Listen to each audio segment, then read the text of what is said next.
This story all starts in Morocco.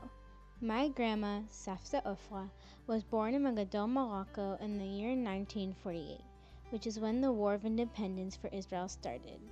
Ofra had 7 siblings, the oldest to youngest, which were Elana, Rivka, Avraham, Gila, Naftali, Yossi, and Nava. And their dad owned a small fabric shop in Mogador. My grandma's dad, Moshe, had always wanted to move to Israel, but never got the chance to. In 1948, the family decided to move to Israel. Moshe sold everything they had, including the fabric store and their house.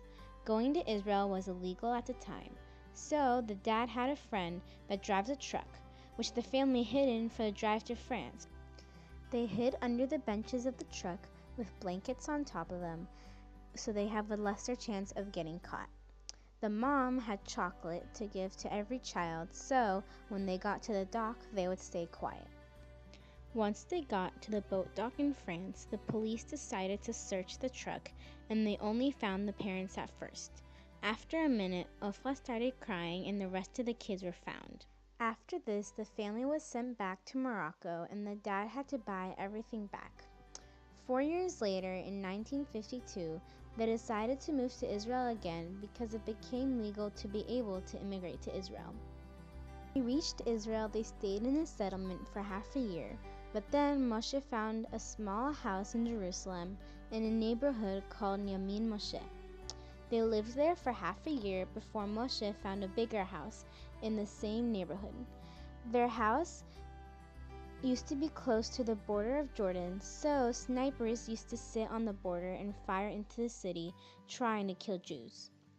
Then, in 1960, they went to live in Givat Mordechai, which is where they had a tree which was growing sideways. So the kids put down pieces of wood on the tree, so when they climbed on the tree, they could see most of the city. During the Six-Day War in 1967, Avraham was killed by bombs. And then, 4 years later, my grandma and grandpa, Ofra and Ami, got married in 1971 on August 23rd. Then, in 1972, my dad, Avi ben-menahem, was born and named in memory of Avraham dying in the Six-Day War. Learning this story made me realize that no matter what problem you face, you have to keep going.